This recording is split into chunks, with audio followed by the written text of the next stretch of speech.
చేతులకు మన చేతులకు స్తోత్రాలు చెప్తాం. హల్లెలూయా. ప్రభువుని దీవించి ఆశ్రయించి బలపరిచి నడిపించిన గాక. మంచిదండి, దేవుడి సన్నిధికి ఉన్నాము. దేవుడు తన వాక్యం ద్వారా నాతోనే మీ అందరితోనే నేను మాట్లాడాలని నేను ఎదురు చూస్తున్నాను. కాబట్టి దేవుడు మాట్లాడుతుండగా ప్రతి ఒక్క మాటని మనము కానీ స్వీకరించగలిగితే, విశ్వసించగలిగితే, ఆ మాట మనము మన నమ్మిక ఉంచగలిగితే, ఆయన మాట్లాడే ప్రతి ఒక్క మాట మన జీవితాల్లో అది కార్యసిద్ధిని కలిగజేస్తుంది. ఎందుకంటే the word of God when it is revealed from God's mouth, అదేం చేస్తుంది అంటే వెళ్ళి దేవుడు చెప్పిన పనిని అది చేసి నెరవేర్చి మళ్ళీ తిరిగి ఆయన పెడుతుంది. ఒకటి ఎంతో కాలం నుంచి మనం మందిరానికి వెళ్తున్నాము, వాక్యాన్ని చదువుతున్నాము, అన్నీ చేస్తున్నాము. కానీ వాక్యము మన జీవితాల్లో పని చేయలేకపోతుంది, లేకపోతే ఫలించలేకపోతుంది. కారణాలు ఏంటి? వాక్యంలో పొరపాటు ఉందా, మనలో పొరపాటు ఉందా అని మనము సరి చూసుకోవాలి, సరిదిద్దుకోవాలి. ఎందుకంటే వాక్యంలో పొరపాటు ఏమీ లేదు. ఒక ఆయన అంటాడు, సేవకుడు, వాక్యాన్ని ఎట్లా నమ్మాలండి, వాక్యం ముందు ఎట్లా విశ్వసించాలి అంటే ఒక చక్కటి ఉదాహరణ చెప్తాడట. చేప యోనాను మింగాను అని చెప్పాడు. అదే బైబిల్లో ఒకవేళ యోనానే చేపను మింగాడు అని ఉంటే నేను నమ్ముతాను. అటు రీతిగా అంత శ్రద్ధతోనే దేవుని మాటలను మనము విశ్వసించే వారిలో మనం ఉండాలి అని ఆ సేవకుడు చెప్తూ ఉంటాడు. కాబట్టి everything in the Bible, what ever is return, it is true. అది నెరవేర్పులోనికి వచ్చిన సంఘటనలు ఉన్నాయి, నెరవేర్పులోనికి రాబోయే సంఘటనలు కూడా ముందుగానే దేవుడు మన కొరకు సిద్ధపరిచి ఉంచాడు. కాబట్టి ఈ వాక్యాన్ని మనము ప్రేమించాలి. దేవుణ్ణి ప్రేమించేవారు ఆయన ఆజ్ఞలను అయిపోతారని వాక్యం చెప్తుంది. These are the commandments of God. దేవుడు ఇస్తున్న ఆజ్ఞలు, ఆయన మాటలు, అవి నీకు నాకు అది క్షేమాభివృద్ధిని కలిగజేసే మాత్రమే కాదు, అది మనకి మాత్రము హాని కలుగజేసే మాటలు కావు. అందుకనే రోమన్ రాసిన పత్రికలు అంటారుగా, దేవుణ్ణి ప్రేమించే వారికి, ఆయన సంకల్పం చొప్పున పిలువబడిన వారికి సమస్తం సమకూర్చబడి అది మేలుకై జరిగిస్తున్నారు. ఒకటి, దేవుని మాట ఎందుకు మనము విశ్వసిస్తే కనుక మనకు ఏ కీడైతే మనము ఎదుర్కోవాల్సి ఉంటుందో, ఏ కీడైతే మన జీవితాల్లో అడ్డుపడుతుందో దాని నుంచి తప్పించేది దేవుని వాక్యం.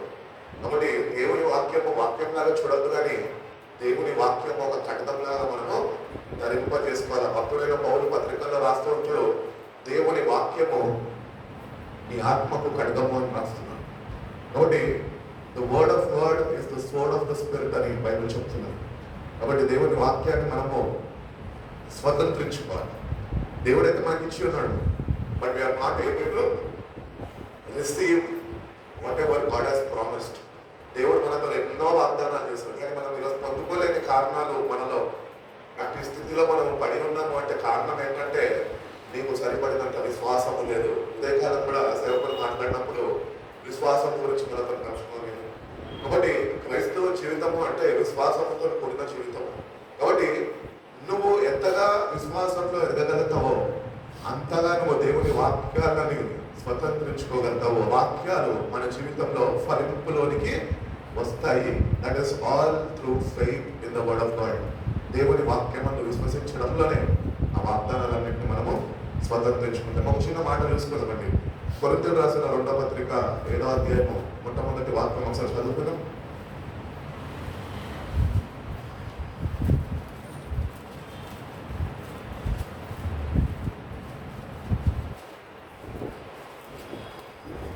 కొరింథీయులు రాసిన పత్రిక 7వ అధ్యాయము 1వ వాక్యం.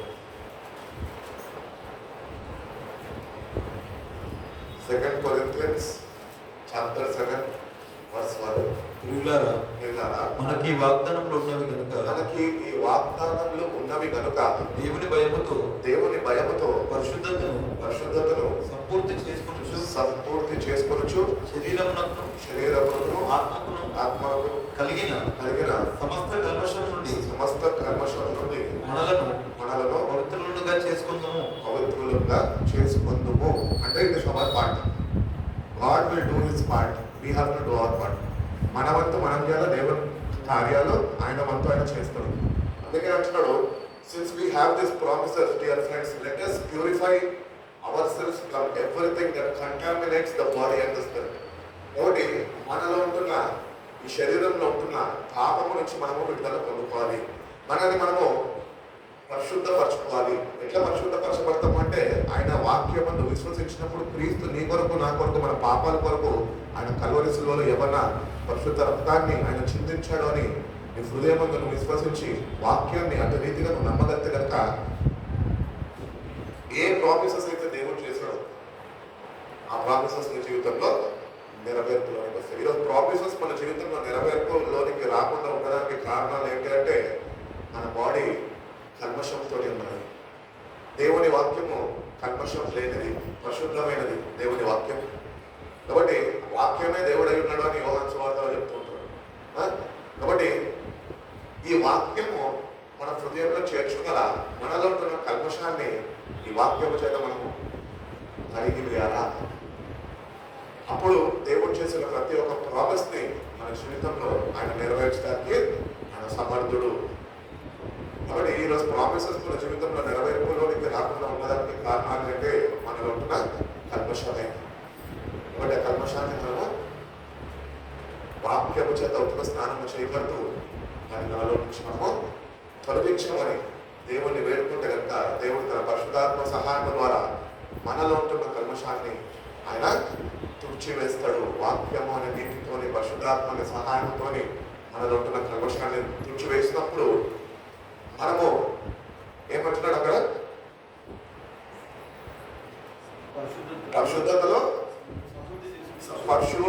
పరిశుద్ధతని సంపూర్తి చేసుకోవాలన్న. We have to finish the work which God has given us. ఎందుకంటే దేవుడు అంటున్నాడు I'm the God who is holy. నేను పరిశుద్ధుడు, మీరు కూడా పరిశుద్ధులై ఉండాలి. ఎట్లా పరిశుద్ధులైతాం మనము? వాక్యము చేత పరిశుద్ధతలోనికి మనము ఆత్మ ద్వారా నడిపింపబడతాము. కాబట్టి క్రైస్తవుడికి కావాల్సింది వాక్యము కావాలి, వాక్యమందు విశ్వాసము కావాలి. అదే రీతిగానే దేవుని సహాయం అనగా ప్రార్థన ఉన్నప్పుడు మనము ఆ పరిశుద్ధతలో సంపూర్ణతలోనికి దేవుడు మనల్ని నడిపించగలరు. చాలా మంది క్రైస్తవులు వాక్యం చదువుతారని ప్రార్థన చేయరు. కొంతమంది క్రైస్తవులు ప్రార్థన చేసుకుంటారు కానీ వాక్యము చదవరు. సో ఇటు రీతిగా మన జీవితాలు ఉంటే కనుక మనలో ఉంటుంది కల్మషం మనలోనే ఉంటుంది, కానీ అది ఎప్పటికీ తుడిచి వేయబడదు, కడగబడదు. అందుకనే మనం వాక్యంతోనే కడగబడాలి. అందుకని అంటున్నాడు మనిషి రొట్టె వల్ల కాదు వాడు జీవించేది, నా నోట నుంచి వచ్చే మాట వల్ల వాడు జీవిస్తాడు. Man does not live by bread alone, but by every word that proceeded from the mouth of God. దేవుని నోట నుంచి వచ్చే మాటలో దాగి ఉన్న శక్తి అది పరిశుద్ధతలోనికి మనని పరిశుద్ధతలో సంపూర్ణతగా మనం చేస్తుంది.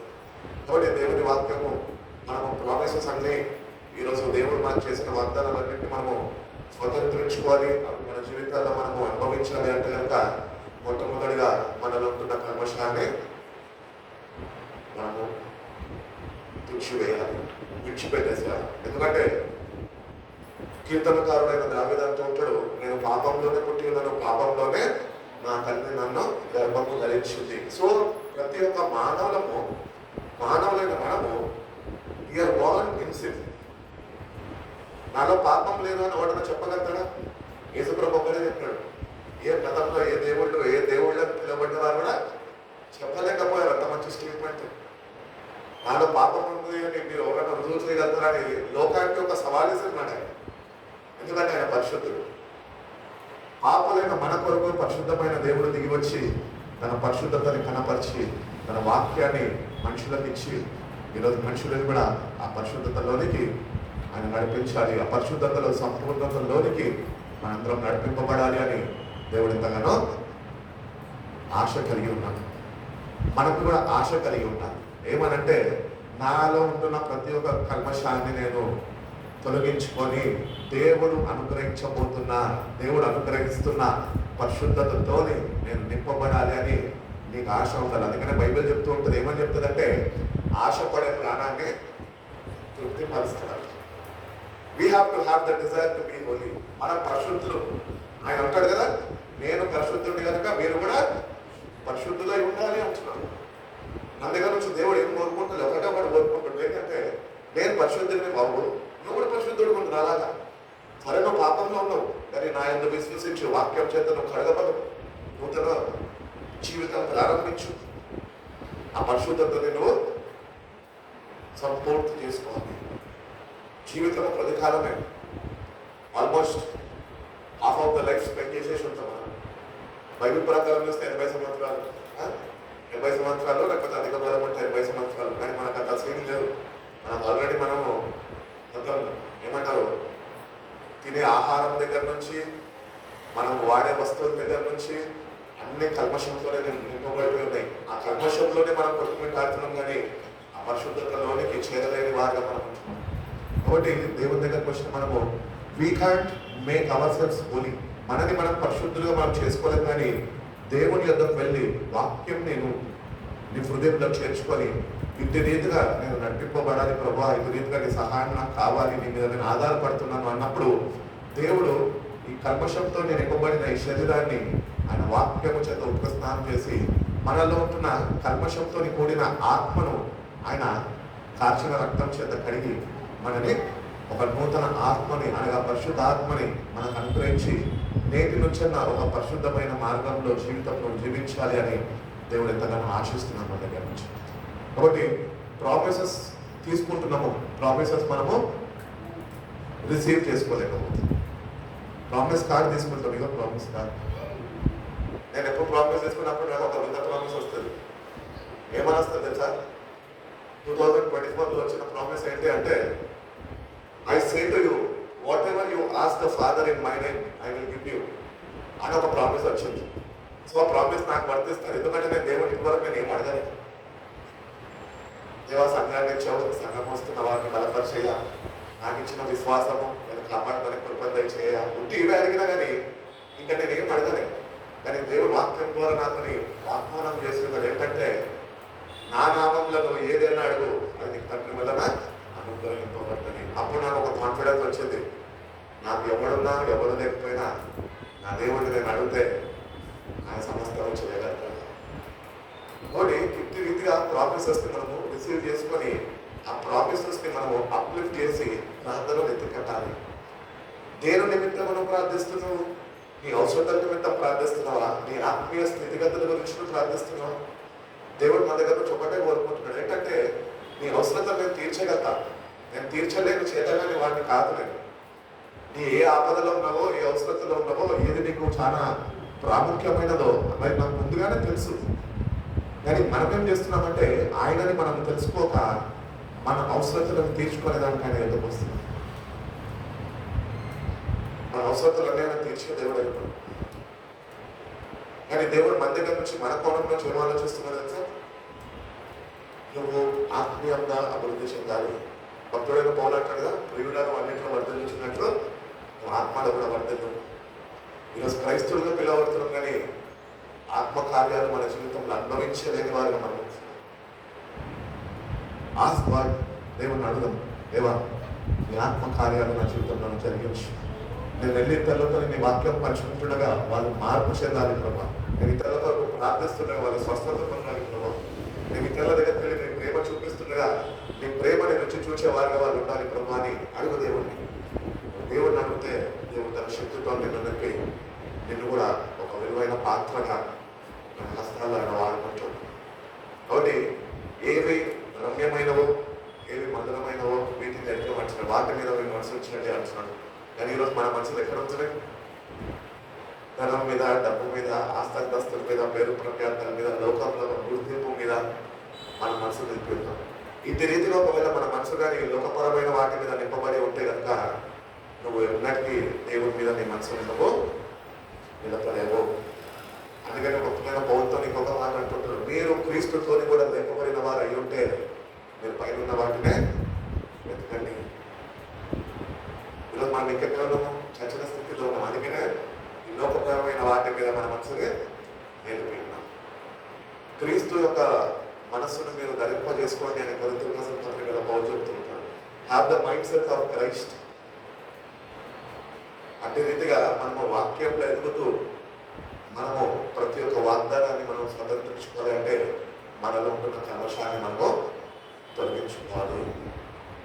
దేవుడు కార్యం చేయడు. రాత్రి వచ్చి ఒక తాగుబోతుని పట్టుకొని మామూలు ఈరోజు నుంచి నువ్వు పరిశుద్ధుడు అయ్యా, నువ్వు తాగుబోతులు రేపటి నువ్వు తాగమని చెప్పి అట్లా మానడు. ఈ తాగుబోతుకి ఒక రియలైజేషన్ రావాలి, గ్రహింపు రావాలి. ఏంటంటే నేను తాగి దేవుడు ఇచ్చిన ఈ దేహాన్ని నేను పాడు చేసేసుకున్నాను, కానీ నేటికి దేవుడి దగ్గరకు వెళ్తున్నప్పటికీ ఈరోజు దేవుడి సహాయం నేను వేడుకుంటున్నాను. పాడైపోయిన ఈ దేహము, పాడైపోయిన నా అవయాలన్నింటినీ నా దేవుడు స్వస్థపరచగలుగుతాడు, అవి నూతన పరచగలుగుతాడు. నేను నా పరిశుద్ధమైన జీవితము నేను ఆయన కొరకు జీవిస్తాను అని అటు విశ్వాసంతో నువ్వు దేవుని దగ్గర రాగలిగాక దేవుడి కార్యాలని నీ నా జీవితంలో ఆయన నెరవేరుస్తాడు. కాబట్టి we should have the Dzire. మనకి ఆశ లేకపోతే దేవుడు ఏం చేయలేడు. ఆశపడు, పరిశుద్ధమైన జీవితం దేవుని కొరకు జీవించాలి.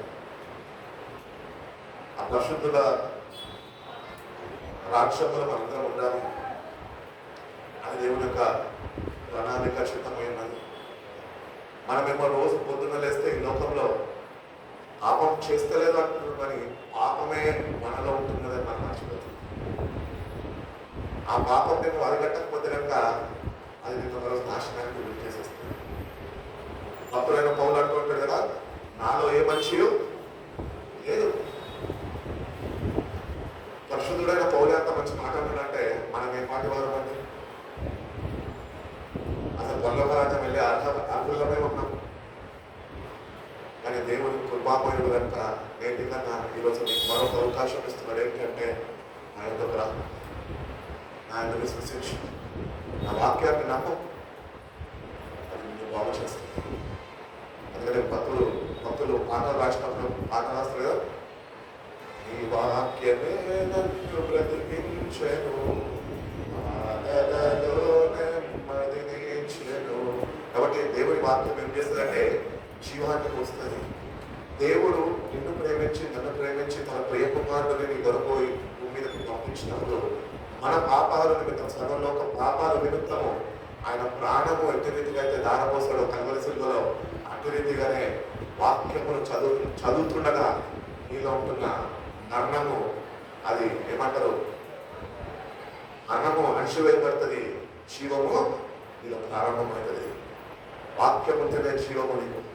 ఆ వాక్యాన్ని నువ్వు రోజు చదవాలి. అందుకనే ప్రభు పరలోక ప్రార్థనల గురించి నేర్పించారు శిష్యులకు. ఏమనంటే, నేడు మా అనుదిన ఆహారం మీరు మాకు దయచేయండి. వాట్ ఈస్ ద అనుదిన ఆహారం?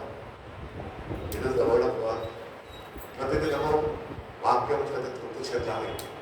మనిషి యొక్క హృదయం మార్పు చెందిన, దేవుడిని ఎరిగిన, దేవుడిని రుచి చూసిన ప్రతి ఒక్క వ్యక్తి ప్రతిదినము he has to be satisfied with the word of God, not with a glass of water, not with a green tea, not with coffee or tea.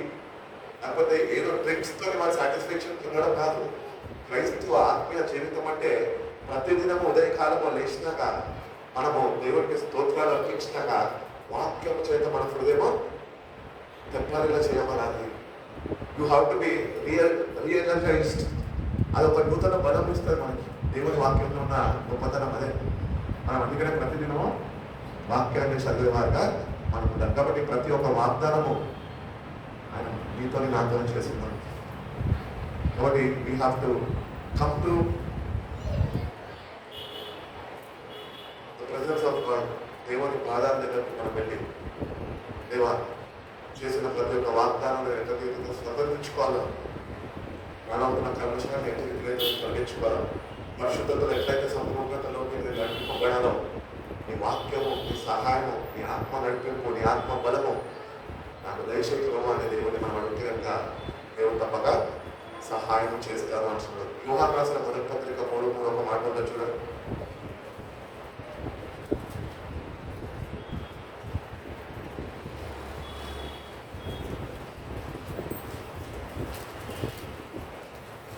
మొదటి యోహాను రాసిన పత్రిక 3వ అధ్యాయం 3వ వాక్యం. ఆయన యందు ఈ నిరీక్షణ పెట్టుకొనిన ప్రతి వాడును ఆయన పవిత్రుడై ఉన్నట్లుగా తన్ను పవిత్రుడిగా చేసుకొనును. Everyone who has this hope in him purifies himself just as he is pure. మన దేవుడు ఎవరంటే పరిశుద్ధుడు.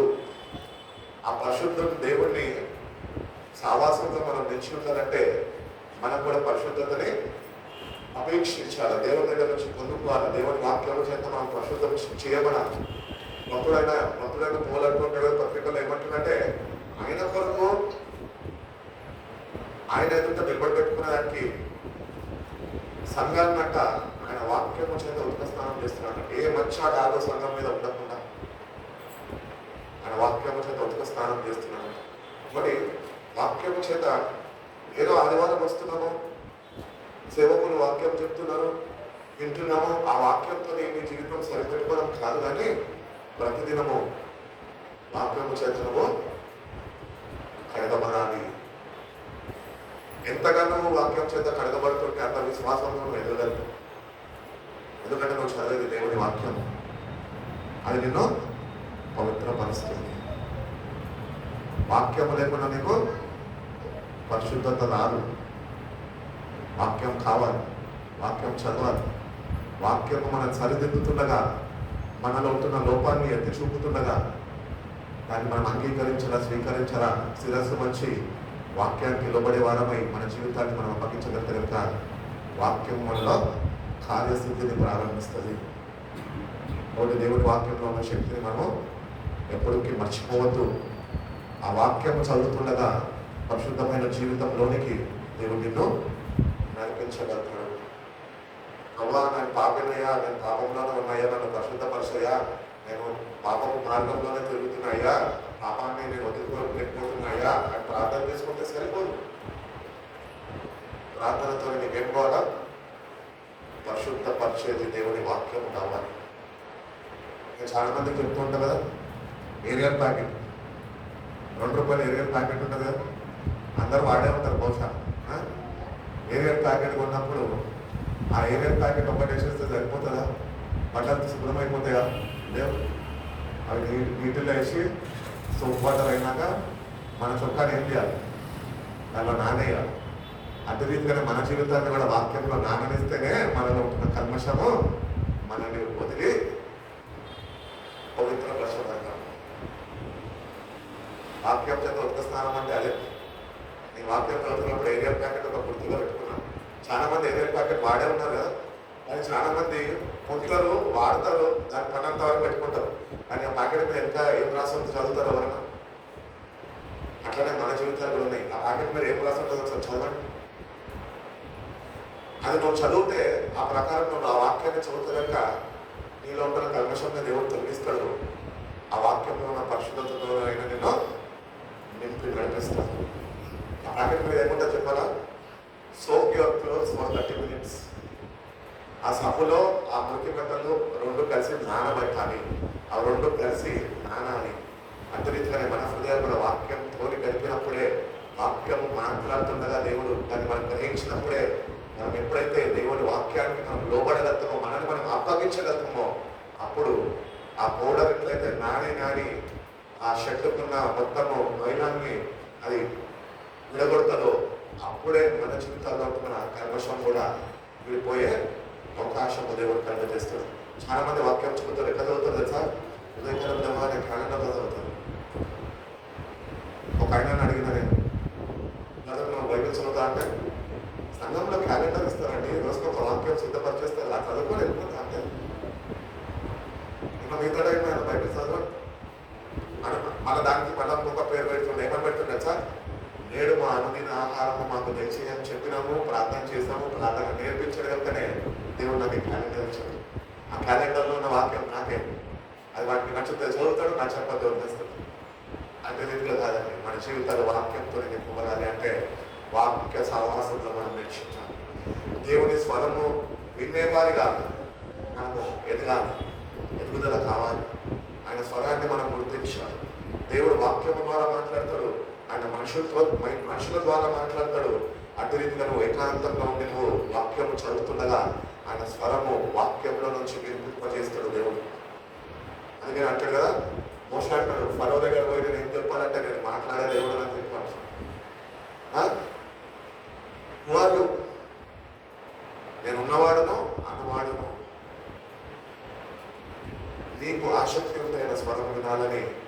ప్రతిదినం వాక్యాన్ని నువ్వు గుర్తించగలుగుతావు, వాక్యాన్ని ప్రేమించగలుగుతావు, వాక్య సహవాసంలో నుంచి ఉండగలుగుతావు. దేవుడు స్వరము వినే ఆసక్తిని నువ్వు కనపరచగలుగుతావు. దేవుని స్వరము వినే ఆసక్తిని నువ్వు ఆయన సన్నిధిలో కనపరిస్తే ఆయన తప్పక ఆయన స్వరము చేసే దేవుడై ఉంటున్నాడు అని దేవుడు చెప్పి వ్యాపారం రాసిన మొదటి పత్రిక వ్యాపారం రాసిన పత్రిక 1వ అధ్యాయం 27వ వాక్యం ఒక మాట ఉంటుంది చూడండి.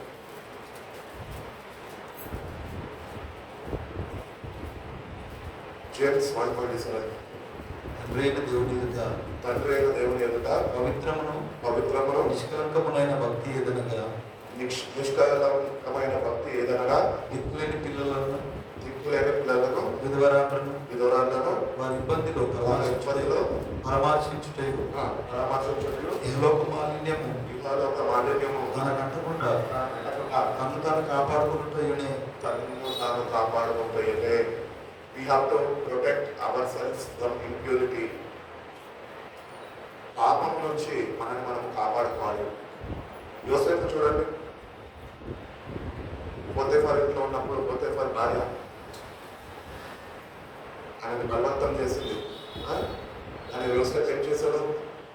నేను దేవుడు ఉంటుండగా దేవుని ఎదుట ఎట్లాంటి పనులు నేను ఎట్లా చేయగలను, నేను చేయలేను అని పాపం నుంచి పారిపోయాడు. అట్టి రీతిగా మన జీవితంలో రోజు పాపంతో మనకు పోరాటం ఉంటుంటుంది. కానీ మనం ఏమైపోయినామంటే ఈరోజు పాపంతో స్నేహితులు అయిపోయినాం. అది వచ్చి మనకి అలవాటు చేసేసింది, మనం అలవాటు పడిపోయినాం, అదే అలవాటులో పడి ఉంటున్నాము. కాబట్టి దేవుని చిత్తము దేవుని యొక్క సంకల్పం ఏమనగా నువ్వు విధోరాలకి దిక్కులేని వారికి సహాయం చేసే వారికి ఉండాలా. అట్టి రీతిగానే ఏ కల్మషము నీకు అంటకుండా నువ్వు కాపాడుకోవాలి. You have to lead a Holi life. దేవుడు అదే కోరుకుంటున్నాడు. నీ దగ్గర నుంచి, నా దగ్గర నుంచి, మన అందరి దగ్గర నుంచి ఆయన కోరుకుంటున్నాడు ఒక పరిశుద్ధమైన జీవితం. దేవుడు మన దగ్గర నుంచి కోరుకుంటున్నాడు. కాబట్టి దేవుడు మనకి ఆయన వాక్యాన్ని ఇచ్చి ఉన్నాడు. అంత మాత్రమే కాక ఆయన వాగ్దానం చేసిన పరిశుద్ధ ఆత్మను మన కొరకు పంపుతున్నాడు. సో వాక్యము, ఈ వాగ్దానము చేసిన ఆదరణకర్త అయిన పరిశుద్ధ ఆత్మలు ఇద్దరితోనే మనము సావాసంలో నుంచి ఉండగలిగితే తండ్రి యొక్క చిత్రం ఏంటో మనం గుర్తించగలుగుతాము. ఆ గుర్తించినప్పుడు దేవుడు దాన్ని మన జీవితాలను నెరవేర్చగలుగుతాడు అని దేవుడు తెలియజేస్తాడు. కాబట్టి we have to maintain hour lifes in purity. పరిశుద్ధతలో నేటి నుంచి అయినా నిన్ను కాపాడుకునే వాడిగా నువ్వు కనువిప్పు నీకు కావాలి అని దేవుడు తెలియజేస్తాడు. You have to earn God's fear. దేవుని యొక్క భయభక్తులు వెళ్ళి ఎట్టి రీతిగా మనం కలిగి ఉండాలో మనము నేర్చుకోవాలి. ఎవరు నేర్పిస్తారు? వాక్యము, పరిశుద్ధాత్మ, దేవుడు ఇద్దరు కలిసి నేర్పిస్తారు. ఎందుకంటే దేవుడే వాక్యము ఇవ్వడం యోహాను సువార్తలో మొట్టమొదటి అధ్యాయంలో ఉంటాగా ఆది యొక్క వాక్యము వాక్యము దేవుని యొక్క దేవుడే వాక్యమై ఉన్నాను. ఆయన వల్లనే సమస్తము కలిగను, ఆయన లేకుండా ఏది కలగలేదు. కాబట్టి వాక్యం చాలా ప్రాధాన్యమైనది మన జీవితంలో. అటు రీతిగానే we have to learn to fear God. దేవుని యందు భయభక్తులు నేర్చుకోవాలా. ఎగ్జాంపుల్ చెప్పాలంటే కనుక అబ్రహాము దేవుడు పిలుచుకున్నాడు. అబ్రహాము ఎవరంటే విశ్వాసులకు తండ్రి. ఏకైక కుమారుడు దేవుడు ఇచ్చాడు. ఎవరిని? ఇస్సాకుని. ఇస్సాకుని ఇచ్చినప్పుడు ఏమన్నా ఆలోచించాడా? దేవుడు తిరిగి నీకు ఇచ్చిన కుమారుడు నాకు ఇచ్చేసి మరేదా అంటే దేవుని యొక్క భయభక్తులు కలిగి ఉన్నాడు కనుక, దేవుని మాట అంత నమ్మిక ఆయనకు ఉన్నది కనుక ఆయన ఏం చేశాడంటే నెక్స్ట్ డే మార్నింగ్ లేచి గాడిదను తీసుకొని, కట్టలు తీసుకొని, కుమారుడిని కూర్చోబెట్టుకొని, నడుము బిడ్డ పోయి దేవుడికి బల్లర్పిస్తామని చెప్పేసి ఆయన తీసుకొని వెళ్తాడు. అంటే దేవుని యందు అట్టే రీతిగా భయభక్తులు విను వెంటనే లోపడ్డమంటుంది.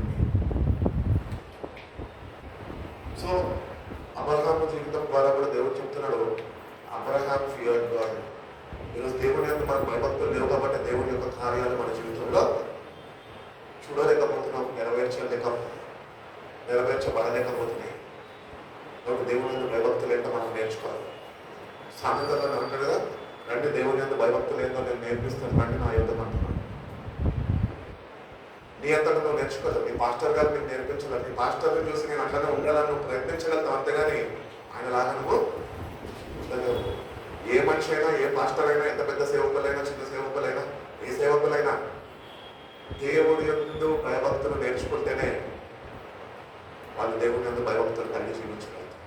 వాళ్ళ సొంత భక్తితో దేవుని యందు భయభక్తులు ఏమాత్రమో ఆయన అంగీకరించరు. You will not accept. You have to have the wisdom and revolution to fear the Lord. కనువిప్పు కావాలి.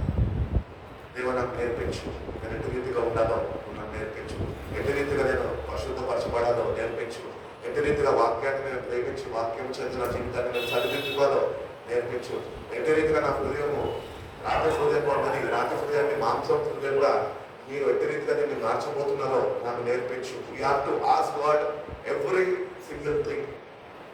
నీ స్పిరిచువల్ దాంట్లో నీ ఆత్మీయ పోరాటంలో ప్రతి ఒక్కరిని దేవుడిని అడిగి నేర్చుకొని నువ్వు పోరాడేవాడిని ఉండాలి. నీ సొంత లోక జ్ఞానంతో నువ్వు పోరాడితే ఒకరోజు విఫలమైపోతావు, ఒకరోజు పతనమైపోతావు, ఒకరోజు ఓడిపోతావు, ఓటమి వస్తుంది నీకు. అని నువ్వు దేవుడి మీద ఆధారపడితే కనుక నీ ఓటమిలో నుంచి నేను దేవుడు గొప్ప విజయవంతమైన మార్గంలో ఆయన నిన్ను నడిపిస్తాను అంటున్నాడు. ఎఫెసీయులకు రాసిన పత్రిక 5వ అధ్యాయం 27వ వాక్యం మనం మాట చూద్దాం. ఎఫెసీయులకు రాసిన పత్రిక 5వ అధ్యాయము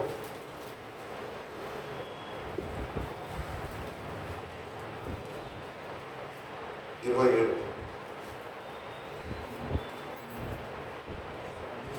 వారిని ప్రేమించింది. అలాగే క్రీస్తు కూడా సంఘమును ప్రేమించి అట్టి వలె క్రీస్తు కూడా సంఘంని ప్రేమించి అది కలక్తమైనను ముడతైనను అట్టిది మరి ఏదైనా లేక అట్టిది మరి ఏదైనా లేక పరిశుద్ధమైనది గాను నిర్దోషమైనది గాను మహిమగల సంఘముగా మహిమ కలిగిన సంఘముగా గాను ఆయన తన ఎదుట దాన్ని నిలబెట్టుకున్న వలనని ఆయన ఎదుట దాన్ని నిలబెట్టుకోవాలని వాక్యముతో ఉదక స్నానము చేత దాన్ని పవిత్రపరిచి పరిశుద్ధపరచుటకై దాని కొరకు తను తాను అప్పగించుకోను. ఈరోజు మనం పరిశుద్ధులుగా మనము తీర్చిదిద్దబడాలి అంటే క్రైస్తువులను పిలువబడితే సరిపోదు. క్రీస్తుకి నీ జీవితాన్ని నువ్వు అప్పగించుకోవాలా. తను తాను అప్పగించుకున్నాడంట దాని కొరకు, అనగా సంఘం కొరకు. సంఘం అనగా మనమే. చర్చ చూస్తాం కదా, ఎన్ని ఆల్ఫాబెట్స్ ఉంటాయి? సిహెచ్ యుఆర్ సిహెచ్ సిహెచ్ మొత్తం మధ్యలో ఎవరు ఉన్నారు? You are we are the church. నీ కొరకు తను తాను అప్పగించుకున్నాడంట. ఆయన ఎదుట నిలబెట్టుకోవడానికి దాని మీద ఏ పూర్తయినను ఏ లక్ష్యాలు ఆయనను ఏమి ఉండకుండా తను తాను అప్పగించుకున్నాడు. అనగా తన స్వరక్తాన్ని ఇచ్చి సంఘాన్ని ఆయన కొనుక్కున్నాడు. అందుకని అంటాడు, మీరు విలువ పెట్టి నిలబడ్డ వాళ్ళు, మీరు మీ సొత్తు కాదు, నా సొత్తు. సో అపవాదైన సాతాను దేవుడు ఏర్పాటు చేసుకున్న సంఘాన్ని వాడు చొరపడి పాపంలోనికి నడిపించేశాడు. ఈ పాపం నుంచి ఈరోజు మనం విడిపింపబడాలా, మనలో ఉన్న కల్మషాన్ని మనము తొలగించుకోవాలి అంటే కనుక దేవుడు యేసు ప్రభు వారు ఎట్టి రీతిగా తను తాను సంఘం కొరకు కల్వరి సిలువకి అప్పగించుకున్నాడో, సంఘాన్ని ఆయన విలువ పెట్టి కొనుక్కున్నాడో, అట్టి రీతిగానే మనం ఈరోజు రక్తాన్ని చిందించాల్సిన అవసరం లేదు. కానీ దాని ఒక బాధ్యత అయితే మన జీవితాల్లో ఉంటున్నాడు. ఏంటంటే నీ జీవితాన్ని దేవుని వాక్యాన్ని నువ్వు అప్పగించుకుందాం. వాక్యాన్ని జీవితాన్ని అప్పగించుకుందాం. దేవునికి నీ జీవితం ప్రభా నీ కొరకు నేను జీవిస్తాను అని నీ జీవితాన్ని అప్పగించుకుందాం.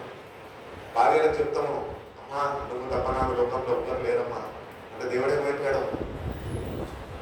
దేవుని పక్కన పెట్టేసి భార్యని దేవతగా పోల్చుకున్నది లేకపోలేదు. అటు రీతిగానే భార్యలు కూడా భర్తను చూసి మోసపోతూ ఉంటారు. అమ్మా నువ్వు తప్ప ఈ లోకంలో నాకు మూలం లేదు అంటారు. దేవుడు ఉన్నాడు కదండి. మనం ఎందుకు అంత అయోమయ స్థితిలోకి పడిపోయి లోకంలో ఉంటున్న ఆకర్షణకి మనము దూరైపోయి దేవుణ్ణి గుర్తించలేని వారుగా దిగజారిపోయిన పరిస్థితుల్లో మనము పడిపోయి ఉంటున్నాము. గుర్తించు దేవుడు అని మీ కొరకు నా కొరకు తను అప్పగించుకున్నాడు.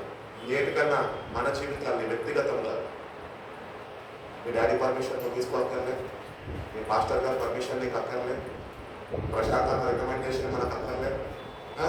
భాస్కరన్న వాక్యం చెప్తుండగా భాస్కరన్నకి వాక్యము బాగుంది అని చెప్పేసి వాక్యం గురించి అన్న చెప్పాడు కాబట్టి అన్న గురించి నేను మార్పు చెందుతానని అక్కర్లే.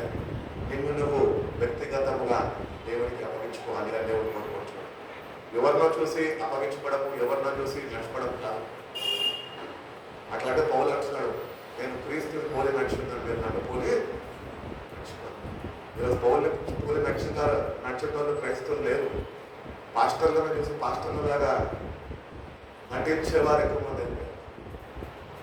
నమ్మచ్చు, ప్రభుకి నీ జీవితాన్ని అప్పగించు. ప్రభుకి చెప్పు, ప్రభా నేను జీవించేది నీ కొరకు జీవిస్తాను, మరణిస్తాను నీ కొరకు మరణిస్తాను. శిష్యులకు చూడండి, దేవుని కొరకు వాళ్ళ జీవితాన్ని ప్రభు ఎట్టి రీతిలో అయితే సంఘం కొరకు తాను అప్పగించుకున్నాడో అట్లనే శిష్యులు కూడా దేవుని రాజ్య స్వార్థ నిమిత్తము దేవుని రాజ్యం కొరకు వాళ్ళ జీవితాలు వాళ్ళని దేవునికి అప్పగించి ఉన్నారు. అందుకనే దేవుని చేతిలో బలమైన పాత్రలుగా వాళ్ళు వాడబడ్డారు. ఈరోజు మనం వాడబడకుండా ఉండడానికి కారణం ఏంటి తెలుసా? మన జీవితాన్ని మనం దేవుడికి అప్పగించలేదని మనము మన జీవితాన్ని ఈ లోక అధికారి అయిన అపవాదికి అప్పగించి వాడు మన నెత్తి మీద ఉండేవాడు నాట్యము చేస్తుంటే మనము తొక్కేస్తుంటే సతమతం అయిపోతూ అటు దేవుడిని తెలుసుకోక అటు వాటితోని బ్రతకలేక మనుషులు తెలుసుకుంటూ ప్రార్థన అప్పగించుకో జీవితం. ప్రభుకి చెప్తూ, ప్రభా ఏది ఏమైనా కానీ అయ్యా నేను నీతో ఉంటాను. పేతురు అన్నాడు, ఏం మాట్లాడుతున్నావా, నేను నీతో వస్తాను, నీ కొరకు నేను నీతో మరణిస్తా అన్నాను, కానీ చేయలేకపోయాను. అంటే దేవుని యొక్క అంత సంపూర్ణ విశ్వాసము కలిగి జీవించలేకపోయాను. ఈరోజు మనం కూడా విశ్వాసంలో ఎదగలేకపోతున్నాము, సంపూర్ణతలోనికి చేరలేకపోతున్నాం. కారణం ఏంటి తెలుసా?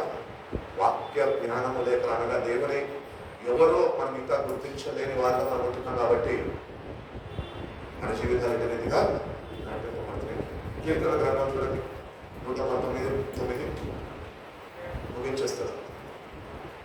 కీర్తనలు 119:9 వాక్యం. యవనస్తులు దేని చేత వాళ్ళ నడకను శుద్ధిపరచుకుంటూ వాక్యం బట్టి దానిని జాగ్రత్తగా చూసుకుంటున్న చేతనే కదా వాళ్ళ జీవితాన్ని వాళ్ళు ఏం చేస్తారంట? పరిశుద్ధపరచుకుంటారు. How shall a young man keep his way pure? ఎట్లా మనం పవిత్రంగా మార్చుకోకుంటే వాక్యాన్ని సరైన రీతిలో చూడడం అనగా ఆ వాక్యాన్ని గ్రహించి వాక్య ప్రకారము మన జీవితంలో ఒక మార్పు కొరకు దేవుని సహాయం మీద ఆధారపడినప్పుడు we can live a pure life. పరిశుద్ధమైన జీవితం పొందుకోవాలి అంటే పరిశుద్ధాత్మ యొక్క సహాయం మనకు కావాలి. దానికన్నా ప్రాముఖ్యంగా వాక్యం కావాలి అని వాక్యం చెప్తుంది. దేవుడు చెప్తున్నాను, వాక్యం చేతనే కదా యవనస్తులు వాళ్ళ జీవితాన్ని శుద్ధిపరచుకుంటారు.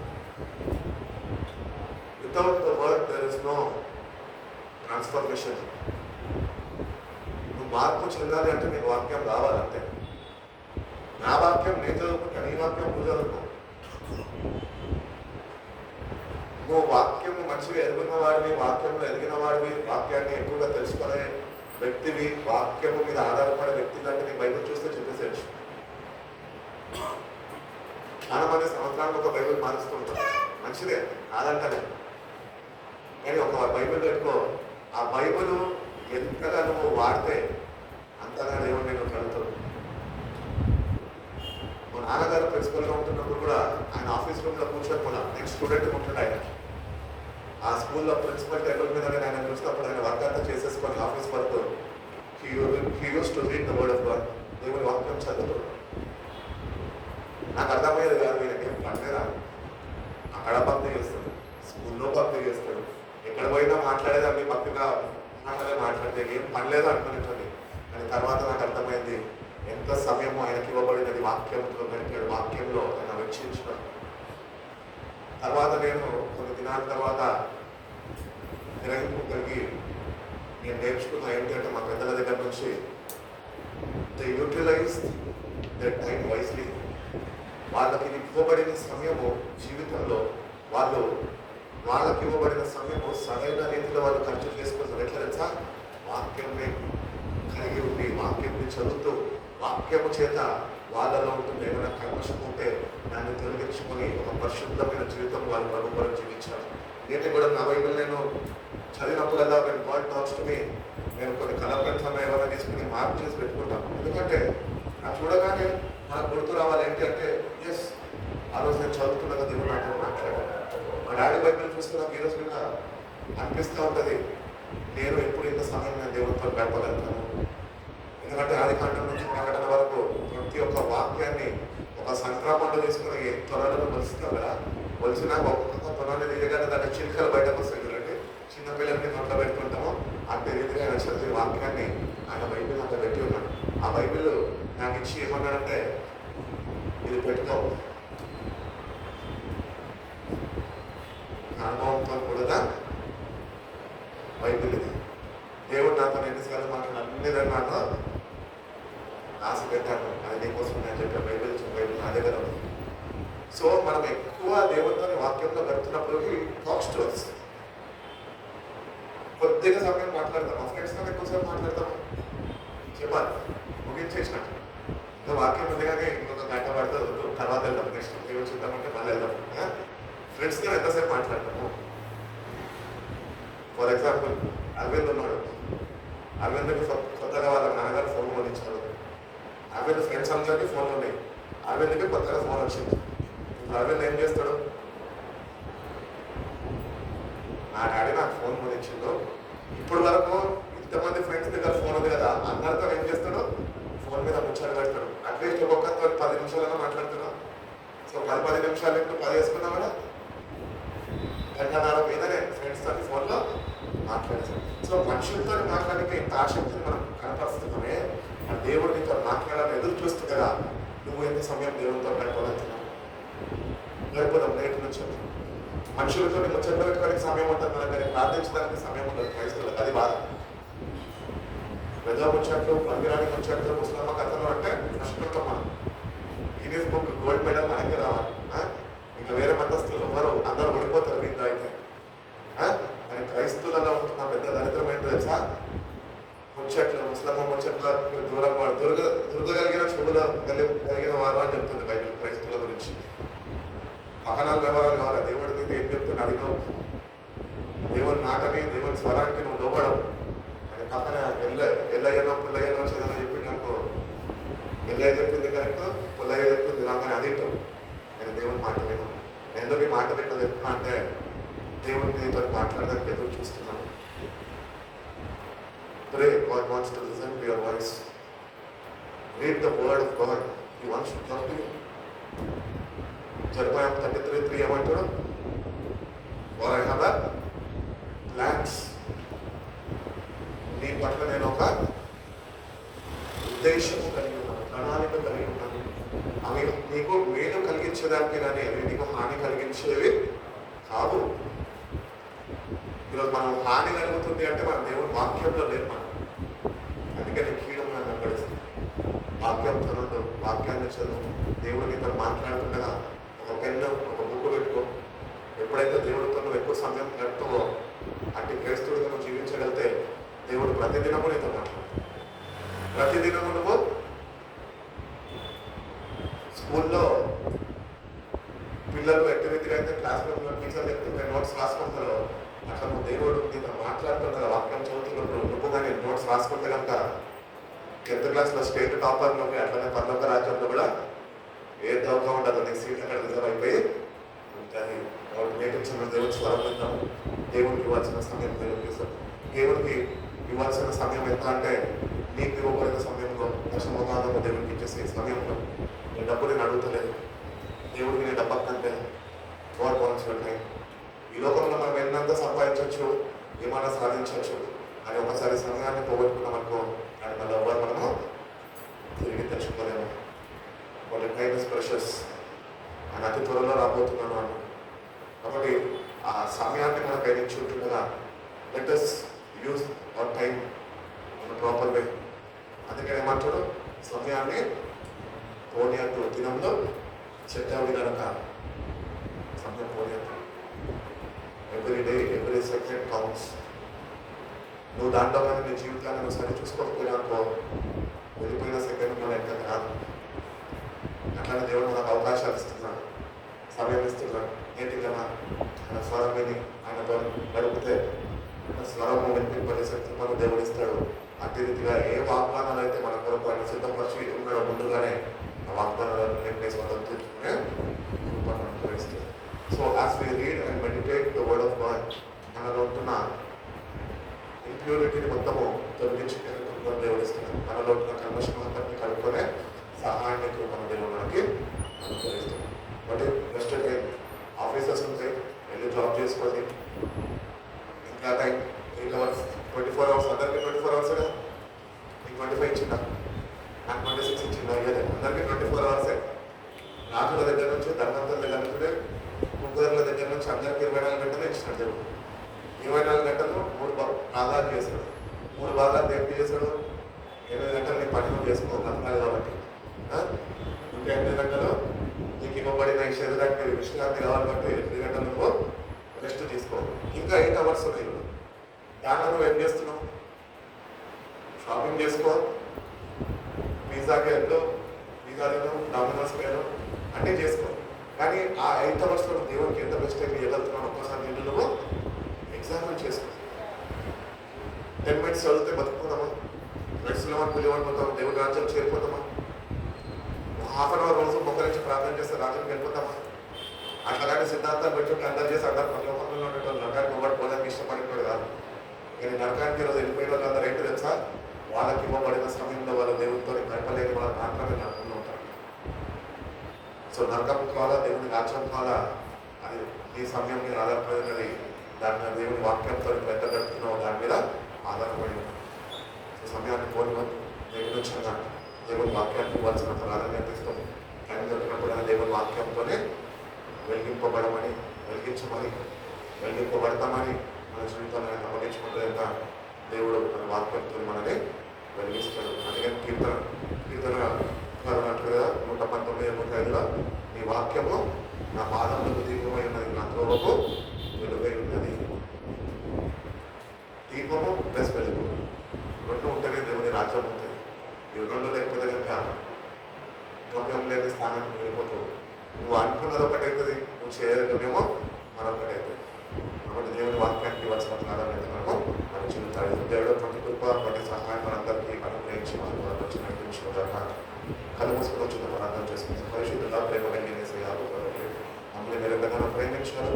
నాకమైన ఎదినైనా ఈ మందిర ఆవరణలో రీతిగా కొద్ది సమయము ప్రమాణితం అంటే కృపను మాకు అనుగ్రహించిన విధానం స్తోత్రాలు. అయితే మా దగ్గర అవకాశం కూడా మా జీవితాల్లో మాకు అనుగ్రహించిన విధానం బట్టి నీకు వందనాలు. నిన్న వాక్యాన్ని మీరు కట్టి సరిపోయేది ప్రభా, ఈ వాక్యంగా మీరు చేసిన ప్రతి ఒక్క వాగ్దాన్ని మేము స్వతంత్రించుకోవాలంటే అయ్యా నేను మాలో కల్మషాన్ని మేము తొలగించుకోవాలి ప్రభా. పరిశుద్ధతను మేము అపేక్షించి పరిశుద్ధతలోనే సంపూర్ణతలోనికి నేను నడిపింపబడి మీరు చేసిన ప్రతి ఒక్క వాగ్దానాన్ని మేము స్వతంత్రించుకొని ప్రభా, నీలోనైనా ఎదిగే కృపను మాకు దయచేయండి ప్రభా. మీ వాక్యంలో శక్తి ఉంది, మీ వాక్యంలో జీవం ఉన్నది. ఆ జీవ వాక్యాన్ని నేను చేత పట్టుకొని మా హృదయంలో భద్రపరచుకొని ఈ కొరకునైనా జీవించే కృపను మా ప్రతి ఒక్కరికి దయచేయండి. అది త్వరలో రాబోతున్నది ప్రభా. సమయము మూడీయంగానైనా సమయం సద్వినియోగపరుచుకునే వారిగా ప్రభా, ఎక్కువ వాక్యాన్ని మేము వాక్యంలో ఎదుగుదల కలిగిన వారిని ప్రభా, మీ గురించి యొక్క సంపూర్ణ జ్ఞానమునైనా మేము కొన్ని కృపను మా ప్రతి ఒక్కరికి మీరు దయచేయండి. వచ్చిన ప్రతి ఒక్క బిడ్డ బట్టి నిబంధనలు, రాని బిడ్డల బట్టి కూడా నిబంధనలు, వారి వచ్చినప్పటికీ ఏం చేస్తున్నప్పటికీనైనా మీరు ఎక్కడైనా భద్రపరచుకోవాల్సిన వాడిని యొక్క కంటి నుంచి మమ్మల్ని తప్పించండి. మీ పరిశుద్ధాత్మతో బలపరిచి క్రీస్తు అనే బట్టని స్థిరపరిచిందాము.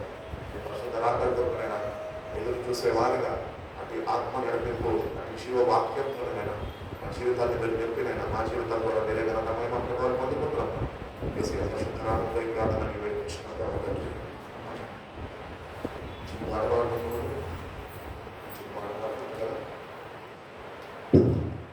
తీసుకొచ్చిన కార్యక్రమం సమర్పించుకుంటూ సమర్పించుకున్నాం.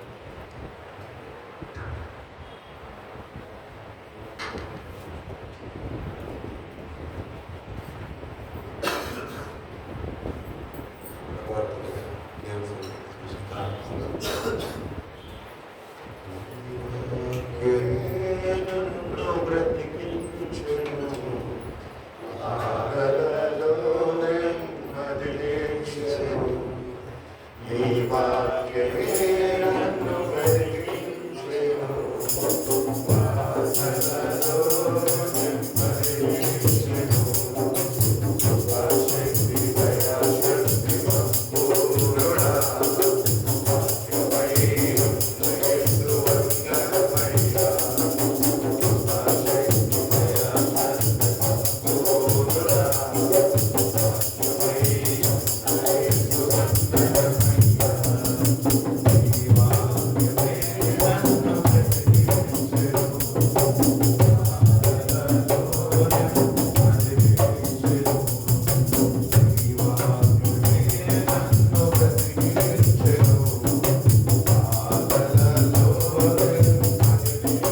ముఖ దర్శనం చేసుకుని శ్రమపడే భాగ్యం మాకు అనుగ్రహించిన తండ్రి, నీ పాదములకు కృతజ్ఞతాస్తుతులు చెల్లిస్తున్నాం. అయ్యా, మీరు పరిశుద్ధతను కోరుకుంటున్నారు. అయ్యా తండ్రి ప్రభా, మా యొక్క స్థితులన్నింటిలో ప్రభా మీరు మాతో ఉన్నారు. అయ్యా తండ్రి, మమ్మల్ని మీరు ఉన్నతంగా హెచ్చించడానికి, ఆత్మలు వర్తిల్లడానికి, మమ్మల్ని మీరు దుర్కొల్పడానికి ఇష్టపడుతున్నారు. అనేక విషయాలు మీరు మాతో మాట్లాడి అయ్యా తండ్రి, మీరు మమ్మల్ని బలపరిచింది బట్టి మీ బాధపడిన ఈ యొక్క లోక మాలిన్యం అంటకుండా మమ్మల్ని మేము కాపాడుకోవాలని మీరు ఆశపడుతున్నారు. తండ్రి ప్రభావ, మేము నీతో ఏకమవునట్లు అయ్యా తండ్రి మేము పరిశుద్ధతను కలిగి ఉంటే మాత్రమే సాధ్యపడుతున్నారు. అనేక విషయాలు మీరు మాతో మాట్లాడి తండ్రి, మీరు మమ్మల్ని ప్రభా మీ రక్తం చేత వెలబట్టి మీరు మమ్మల్ని కొని అయా తండ్రి ప్రభా సంఘమును అయా తండ్రి ప్రభా యొక్క అయా తండ్రి